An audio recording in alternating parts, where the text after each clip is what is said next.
ఆహా, అలాగా. గర్భవతి పురిటి నొప్పులతో బాధపడుతుంటే అయ్యో పాపమని మానవత్వంతో కారు పంపారా? బాగుందండి, చాలా బాగుంది. మంచి స్టోరీ లైన్ సెలెక్ట్ చేసుకున్నారు. కానీ మీరు చెప్పే కథలు వినటానికి మేమే పిచ్చోళం కాదు, పోలీసులమే. ఒక ఆడపిల్లని మీ మనుషులతో కిడ్నాప్ చేయించే ప్రయత్నం చేయించి ఆ పెనుగులాట్లో యాక్సిడెంట్ అయ్యేసరికి ఇలా ట్విస్ట్లిచ్చి మాకే టోకరా కొట్టాలని చూస్తున్నావా? సార్, మీరు చాలా తప్పుగా మాట్లాడుతున్నారు. ఎవరితో మాట్లాడుతున్నారో తెలుసుకుని మాట్లాడండి. నేను చాలా కష్టపడి పైకి వచ్చిన వాడిని. ఇలాంటి పనులు చేయాల్సిన అవసరం నాకు లేదు. కిడ్నాప్ చేయించాల్సిన అవసరం అంతకన్నా లేదు. చూడండి సార్, నాకు సంఘంలో పరువు, ప్రతిష్ట, మర్యాద, హోదా ఉన్నాయి. అది మర్చిపోకండి. ఏంటయ్యా గౌరవం మర్యాదలని చెప్పి బెదిరిస్తున్నావా? చూడండి, ఆస్తి అంతస్తులకి పరపతి పలుకుబడికి భయపడేవాడిని కాదు నేను. కావాలంటే మీరు నా గురించి ఎంక్వైరీ చేసుకోండి. ఏ ఆఫీసరు నా డ్యూటీలో ఇంతవరకు రిమార్కు పెట్టలేదు. డిపార్ట్మెంట్లో నాకున్న మంచి పేరు అది. మీ గురించి ఎంక్వైరీ చేయాల్సిన అవసరం నాకు లేదు సార్. నేను మాత్రం మీకు నిజమే చెప్తున్నాను. మీకు అబద్ధం చెప్పాల్సిన అవసరం నాకు లేదు. ఇందాక మీకు చెప్పిందంతా నిజం. నిజంగా నా తమ్ముడు వాసు మేనేజర్ దగ్గరికి వచ్చి నా ఫ్రెండ్ భార్య కడుపుతో ఉంది, పురిటినప్పులని చెప్పి కార్ కీసు డబ్బు తీసుకెళ్లాడు. ఇది నిజం సార్. మీరు చెప్పేదే నిజమనుకుంటే కారు చిలుకూరు అవుట్స్కట్స్కు వెళ్లాల్సిన అవసరం ఏంటి? కారు యాక్సిడెంట్ అయిన రూట్లో అసలు హాస్పిటల్సే లేవు. పైగా కారులో వాళ్ళంతా చిత్తుగా తాగి ఉన్నారు. వాళ్ళు ఆ అమ్మాయిని బలవంతంగా తీసుకువెళ్తుండగా ఆ అమ్మాయి కాపాడండి కాపాడండి అని అరవడము, స్పీడ్ పెంచడము, బాగా తాగి బ్యాలెన్స్ లేకుండా డ్రైవ్ చేయడం వల్లనే ఈ యాక్సిడెంట్ జరిగింది. ఇది మా ఎంక్వైరీలో తేలిన నిజం. ఇంకో విషయం ఏంటంటే చనిపోయిన అమ్మాయి గర్భవతి కాదు. డబ్బు కోసం పడుపు వృత్తి చేసే ఒక అమ్మాయి.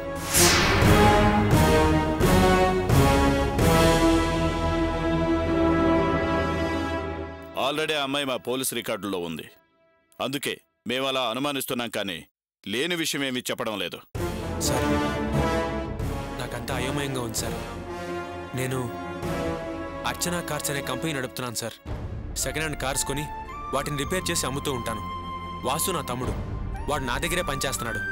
ఇందాక మీకు చెప్పినట్టుగా వాడు మా మేనేజర్ దగ్గరికి వచ్చి మేడం మా ఫ్రెండ్ భార్యకి పురిటినొప్పులు అని చెప్పి ఆ కార్ కీసు డబ్బు తీసుకెళ్ళాడు. నాకు తెలిసినంత వరకు అదే నిజం సార్.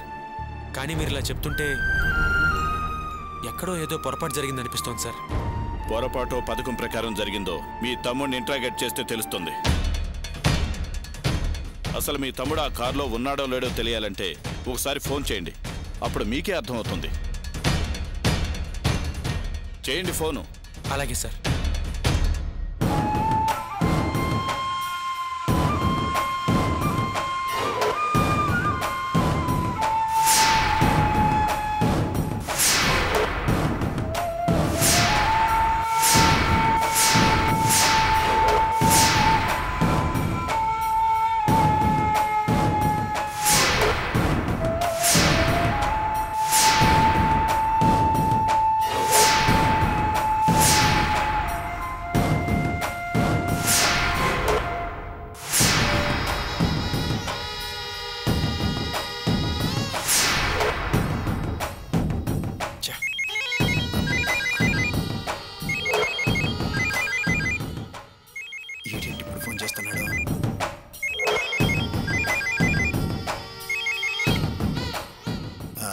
హలో, రే వాసు, ఎక్కడున్నారా?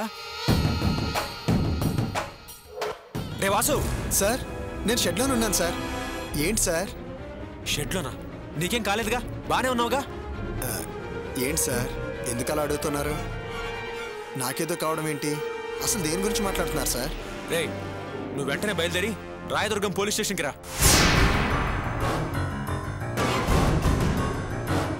పోలీస్ స్టేషన్కా? ఎందుకు సార్? అన్ని వివరాలు తర్వాత చెప్తాను. ముందు నువ్వు వెంటనే బయలుదేరా.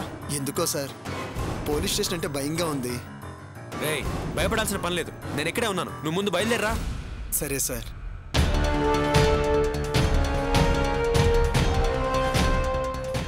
ఏంటి, కారు అయింది కాబట్టి తీసుకుని వెళ్ళి స్టేషన్లో కూర్చోబెట్టారా? ప్రాబ్లం పెద్దదవుతుందా?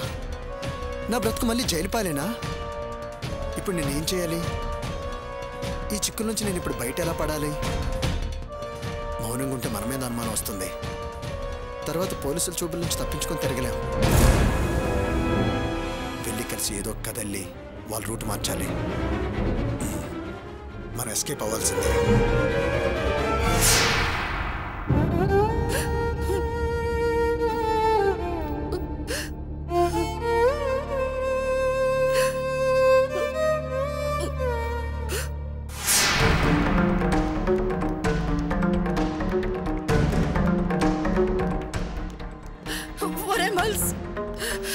నువ్వు ఇల్లు వదిలి వెళ్ళదురా. ఏదో కోపంలో ఇల్లు వదిలి వెళ్తానన్నావు అనుకున్నా. అయినా నేను నిన్నే మార్చుకోమని చాలా సార్లు బతిమలాడాను. నువ్వు ఇంకా వెళ్ళవలేని ధైర్యంగా ఉన్నాను. ఒరే, నువ్వు ఇప్పుడు ఇలా వెళ్ళిపోతుంటే చాలా బాధగా ఉందిరా. నా మీద దయ చూపించరా. నన్ను క్షమించి ఆగిపోరా. ఒరే, నా మాట విని ఆగిపోరా. నువ్వెంత బతిమలాడినా నా నిర్ణయంలో ఎటువంటి మార్పు ఉండదు. నువ్వు అవునన్నా కాదన్నా I don't like your dirty behaviour. అందుకనే నేను వెళ్ళిపోతాను డిసైడ్ అయ్యాను. దయచేసి మమ్మల్ని ఆపే ప్రయత్నం చేయొద్దు ప్లీజ్. పదకావ్య. ఆగరా, మేము చేసిన తప్పే. క్షమించమని క్షమాపణ కూడా అడిగేవరా. ఏదో ఈ కుటుంబానికి ఏ అపకారం జరగకూడదనే ఉద్దేశంతోనే మీ అమ్మ మాట విని నేను పొరపాటు చేశాను రా. అందుకే క్షమాపణ అడుగుతున్నాను రా. దయచేసి వెళ్ళొద్దురా, ఇల్లు వదిలి వెళ్ళొద్దురా ప్లీజ్. Enough dad, enough. మీరు మాట కట్టుబడి ఉండరు. మీవన్నీ నిలగడలేని మాటలు. మీ మాటల మీద నమ్మకం పోయింది. అమ్మ అయితే కావ్యాన్ని పెళ్లి చేసుకున్న క్షణం నుంచి చాలా రకాలుగా తను ఏడిపిస్తూనే ఉంది. అంతస్తుకు తగింది కాదని ఇంకొన్నాళ్ళు, ఆస్తిపాసులు ఏం తేలదని ఇంకొన్నాళ్ళు, మంచిది కాదని మరికొన్నాళ్ళు వేధిస్తూనే ఉంది. ఆ రామ్ గారిని నమ్మి పెట్టడానికి కష్టాలు పెట్టింది. చివరికి పిల్లలు పుట్టలేదని కూడా వేధించింది. అయినా కావ్య నేను చాలా ఓపిక పెట్టాం. ఇప్పుడు కావ్య కడుపులో పెరుగుతున్న పసిగుడ్డును కూడా చంపాలని చూస్తుంది. ఆడవాళ్ళు ఎవరిని ఇంత రాక్షసంగా ఉంటారా డాడ్? అమ్మ అంతకు తెగించాక ఎలా ఇంట్లో ఉండమంటారా డాడ్? చెప్పండి. చెయ్యాల్సినంత చేసి తప్పైపోయింది, క్షమించండి అని ఒక మాట అనగానే నమ్మే అంత పిచ్చోళ్ళం కాదు ఇక్కడ.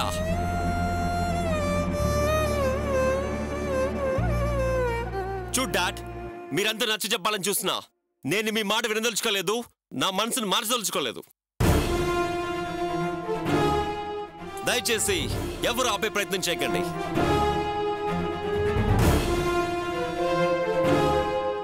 లిసన్ డాడ్, నేను కట్టుకునే ఇంటికి నేను వెళ్తున్నాను.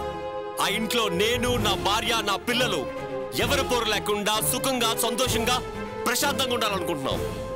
దయచేసి మమ్మల్ని వెళ్ళలేమండి.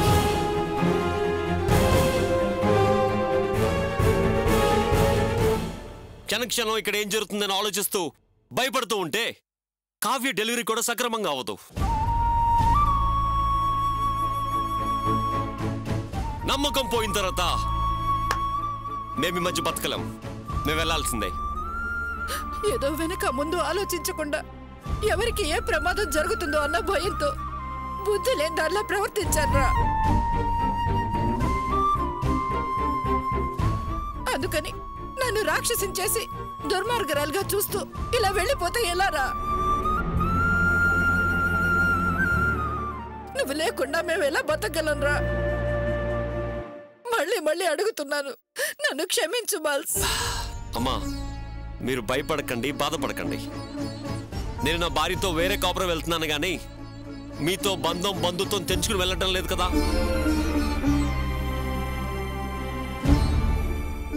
నేను ఎక్కడున్నా మీ బాగోగులు జాగ్రత్తగా చూస్తాను. నేను ఇలా కఠినంగా ప్రవర్తించను.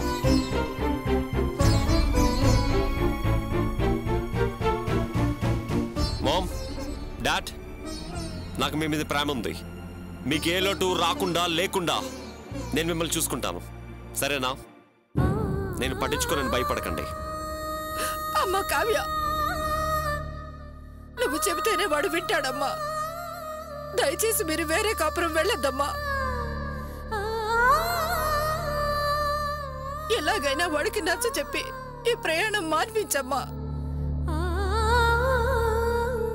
నేను చేసింది తప్పే, కానీ దానికి ఇంత పెద్ద శిక్ష వేయొద్దమ్మా. మీరు వెళ్ళొద్దమ్మా, వెళ్ళొద్దు. అవునమ్మా కావ్య, నువ్వే వాడి మనసు మార్చగలవు. వాడు నీ మాటే వింటాడు తల్లి. దయచేసి వేరే కాపురం పెట్టొద్దమ్మా. క్షమించండి మావయ్య, నన్ను మీరు తప్పుగా అనుకోకండి. మేమే మీ మీద కోపంతోనో మిమ్మల్ని కాదనుకోనో ఇల్లు వదిలిపెట్టి వెళ్ళడం లేదు.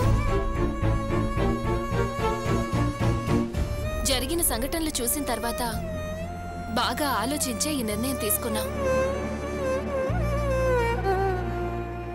ఆ రోజు ఆవేశంలో ఇల్లొదిలి వెళ్తామని అనొచ్చు. ఆ మాట కోసమే ఇప్పుడు ఇంట్లోంచి వెళ్ళడం లేదు. ఆ తర్వాత చాలా రకాలుగా ఆలోచించిన తర్వాతే ఈ నిర్ణయం తీసుకున్నాం. వేరు కాపురం పెట్టినంత మాత్రాన మేము మీ కొడుకు కోడలు కాకుండా పోతామా? మనుషులను దూరంగా ఉండొచ్చు గాని మాకు మీ మీద ప్రేమ మాత్రం దూరం కాదు, సరేనా? అయితే మీకు మా మీద నమ్మకం కుదరలేదన్నమాట. మళ్ళీ ఏదైనా చేస్తామన్న భయంతోనే కదా మీరు ఈ నిర్ణయం తీసుకుంది. అలా అనుకోకండి మావయ్య. అంత జరిగాక మీరు మాటిచ్చిన తర్వాత మళ్ళీ మీరు అలాగే ప్రవర్తిస్తారని మేమనుకోం.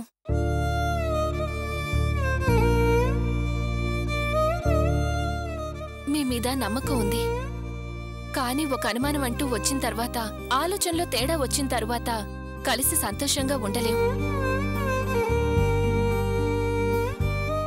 ఉండి ఏ కారణం చేతైనా కాఫీ వద్దన్నా అన్నం వద్దన్నా మీరు తప్పుగా అనుకుని బాధపడతారు.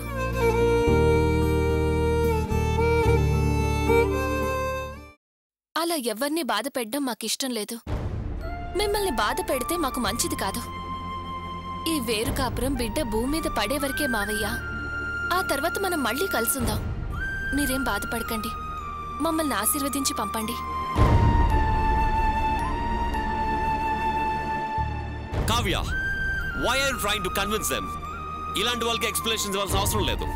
చూడండి, మేము ఇక్కడి నుంచి వెళ్లాల్సిన దాంట్లో ఎటువంటి మార్పు లేదు. మేము ఇక్కడి నుంచి వెళ్తున్నాం, అక్కడ సంతోషంగా సుఖంగా ఉండాలనుకుంటున్నాం. త్వరలో పాలు పొంగించుకోబోతున్నాం. దయచేసి మీరు అక్కడ రావద్దు, మమ్మల్ని ఇబ్బంది పెట్టద్దు. ఓకే? పద కావ్య. అమ్మ కావ్య, మమ్మల్ని వదిలి వెళ్ళిపోకండిరా. మమ్మల్ని వదిలేసి వెళ్ళిపోకండిరా. దయచేసి మా వెనకాల పడి మమ్మల్ని ఇబ్బంది పెట్టకుండా వెళ్ళి పని చూసుకోండి. కావ్య, అది కాదురా. నేను చెప్పేది మమ్మల్ని వదిలి వెళ్ళిపోకండిరా. అమ్మ కావ్య, నువ్వన్నా చెప్పమ్మా. నీ మాట వింటాడమ్మాడు.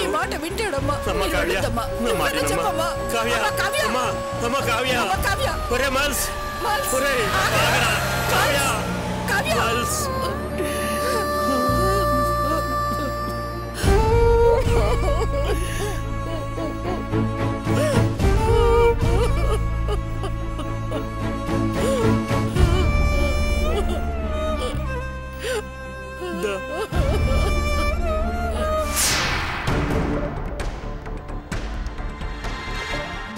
వాసు, రారా. సార్, నా తమ్ముడు వాసు. మీరు కూర్చోండి. నువ్వేనా వాసు అంటే? అవును సార్. అవును. ఏపీ 09AV 7103 అనే కార్ని మీ అన్న దగ్గర నుంచి నువ్వు తీసుకువెళ్ళావా? తీసుకెళ్ళాను సార్. ఎందుకు తీసుకెళ్ళావు? మా ఫ్రెండ్ భార్యకి పొరుపు నొప్పులంటే ఆ కారు వాడికి ఇవ్వాల్సి వచ్చింది. మీ ఫ్రెండ్ అతని భార్య కాక ఆ కార్లు ఇంకెవరైనా వెళ్ళారా? ఇంకెవరు వెళ్ళారో నాకు తెలియదు సార్. నిజం చెప్పు, ఇంకెవరో వెళ్ళలేదా? సార్, కారు ఇచ్చేసి వచ్చేసాను. అసలు ఏం జరిగింది సార్? ఏం జరిగిందా? ఆ కారులో ప్రయాణిస్తున్న ఒక అమ్మాయి చనిపోయింది. మిగతా ముగ్గురి పరిస్థితి విషమంగా ఉంది. అసలు నీ ఫ్రెండ్ అనేవాడు భార్యని హాస్పిటల్కి తీసుకెళ్లడానికి నీ వద్ద కారు తీసుకువెళ్ళలేదు. ఫ్రెండ్స్తో కలిసి ఫుల్లుగా తాగి ఒక అమ్మాయిని బుక్ చేసుకుని ఎంజాయ్ చేసుకోవడానికి నీ దగ్గర కారు తీసుకెళ్లాడు. ఈ విషయం అన్నా నీకు తెలుసా? సత్య ప్రమాణికంగా చెప్తున్నాను సార్, నాకు విషయాలే తెలియదు సార్. నా ఫ్రెండ్ వైఫ్ పెయిన్స్ వచ్చాయని వాడు నా దగ్గరకు వచ్చి, రే చాలా డేంజర్ సిచ్యువేషన్ లో నా వైఫ్ ఉంది, అర్జెంట్ గా హాస్పిటల్కి తీసుకుని వెళ్ళాలి, కాస్త వెహికల్ హెల్ప్ చేయరా అంటే నేను మా మేనేజర్ నందిని మేడంకి విషయం చెప్పి కారు కాస్త డబ్బు అడిగిచ్చాను సార్.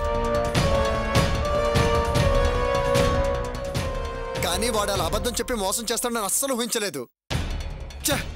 ఎవరు నమ్మాలి ఎవరు నమ్మకూడదు అస్సలు అర్థం కావటం లేదు సార్.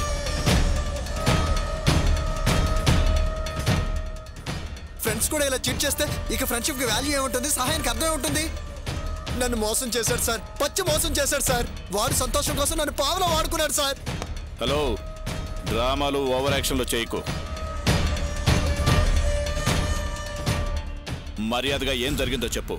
నా ఓపికను పరీక్ష చేస్తే ఒంట్లో ఎముకలు లేకుండా పిండేస్తా. అసలేం జరిగింది? ఏంటి సార్ డ్రామాలు ఓవర్ యాక్షన్ అంటారు? నేను చెప్పేది నిజం, దయచేసి నన్ను నమ్మండి సార్. అసలు నేను మా మేడం గారిని అడిగి సహాయం చేయడమే నేను చేసిన తప్పు, అంతకు మించి నేను ఇంకే తప్పు చేయలేదు సార్. నమ్ముతామయ్యా, నమ్ముతాం. ఎవరేం చేయమంటే అది చేయడానికి, ఎవరేం చెప్పినా అది నమ్మడానికే కదా డ్రెస్ ఇచ్చి జీతం ఇచ్చి ఇక్కడ కూర్చోబెట్టింది. అయితే నీకేం తెలియదంటావు? అవును సార్, ఇదే నాకు తెలిసిన విషయం, ఇంకేమీ నాకు తెలియదు సార్. అలాగా? మరి యాక్సిడెంట్కి ముందు వాళ్లలో ఒక అతను నీతో మాట్లాడినట్టుగా మా దగ్గర ఆధారాలున్నాయి, దానికేమంటావు? సార్ కారు వెంటనే తిరిగిస్తాను అని వాడు అన్నాడు, కానీ టైర్ ఏదో పంచర్ అయింది, రేపు పొద్దున కారు అప్ చెప్తానని వాడు ఫోన్ చేశాడు. అందుకే నేను మళ్ళీ ఫోన్ చేయనేలేదు సార్. సార్ నేను కారు వాడికి ఏర్పాటు చేసిన తర్వాత దారిలో నందిని మేడం వాళ్ళ నాన్నగారు కళ్ళు తిరిగి పడిపోవడం నేను చూసి వెంటనే వారిని తీసుకొని వెళ్ళి హాస్పిటల్లో అడ్మిట్ చేశాను. ఆ తర్వాత మేడం గారికి ఇన్ఫార్మ్ చేశాను సార్. వారు హాస్పిటల్కి వచ్చేదాకా నేను అక్కడే ఉండి ఆ తర్వాత నేను అక్కడ నుండి షెడ్కి వెళ్ళాను. నా పనిలో నేను పడి అలసిపోయి ఒళ్ళు సోయలేనట్టుగా నిద్రపోయాను సార్. సార్ ఫోన్ చేసిన తర్వాతే నేను లేచి ఈ వార్త విని షాక్ అయ్యాను. వెంటనే నేను ఇక్కడ పరిగెత్తుకొచ్చాను. నేను ఇంకా షాక్ నుంచి తీరుకోనే లేదు సార్, నా మీదొట్టు. ఆహా, షాక్లోనే చక్కగా ఇలా మాయమాటలు మాట్లాడుతున్నావంటే ఇక మామూలుగా ఉంటే ఇంకా పెద్ద పెద్ద పూలే మా చెవుల్లో పెడతాం. సార్ మీరు నన్ను నమ్మకపోతే ఏం చేయను, ఎలా నమ్మించగలను? ఏదో షెడ్లో కష్టపడి కడుపు నింపుకునేవాడిని, ఫ్రెండ్ కదా అని పొరపాటున హెల్ప్ చేయబోయాను. కానీ వాడి పోకిరని చేటరని 420 అని బ్యావర్స్ అని నాకు ఇప్పుడే తెలిసింది. ఎరా తాగి తనన్నాలాడి అమ్మాయిలతో తిరిగేవాళ్ళు నీ ఫ్రెండ్స్ ఏంట్రా? స్నేహం చేసే ముందు వెనక మంచి చెడు ఇవేమీ ఆలోచించవా? వాళ్ళ సరదా కోసం ఇప్పుడు మనం చిక్కుల్లో పడ్డాం. ఫ్రెండ్షిప్ అంటే ఫ్రెండ్షిప్ చచ్చా, నిన్నేమనాలో అర్థం కావట్లేదురా. పరువు ప్రతిష్ట అంతా పోయింది. తప్పు జరిగిపోయింది సార్, దానికి మీరు తిట్టండి కొట్టండి చంపి పారేయండి. వాడు ఇలా చేస్తాడని నేను కొంచెం కూడా ఊహించలేదు. డబ్బులు లేవని, భార్య ప్రాణానికి ప్రమాదకరంగా ఉందని చేతులు పట్టుకొని ఏడ్చాడు సార్. నా దగ్గర డబ్బులు లేకపోయినా మేడం గారిని అడిగి సహాయం చేశాను, కానీ వాడు నన్ను ఇలా బురుడి కొట్టించాడు. అసలు నేను పాతవాసులో ఉండుంటే ఈ సహాయం చేసేవాడినే కాదు సార్. మీలా మంచితనంగా బ్రతకాలని రేవతి అంటే నేను మారిపోయి ఈ జాలి, కరుణ, మానవత్వం, సహాయం అంటూ మొదలుపెట్టాను. దానికి నాకు తగ్గ రిజల్ట్ ఇది సార్. మీకు జరిగిన నష్టానికి కలిగిన ఇబ్బందికి నన్ను క్షమించండి సార్. మీరు ఏ శిక్ష విధించారో నేను పడతాను. సర్లే, అవన్నీ ఇంటికి వెళ్ళి మాట్లాడుకుందాం. ఎస్ఐ గారు, మా వాడు చేసిన తప్పే, వాడు ఆ కారు ఇవ్వడం తప్పే, నేను కాదనట్లేదు. అంతకు మించి వాడికి ఈ కేసుకి ఏ సంబంధం లేదు సార్. దయచేసి మీరు చట్ట ప్రకారం ప్రొసీడ్ అయ్యి మా వాడిని మాత్రం రిలీజ్ చేసేయండి సార్.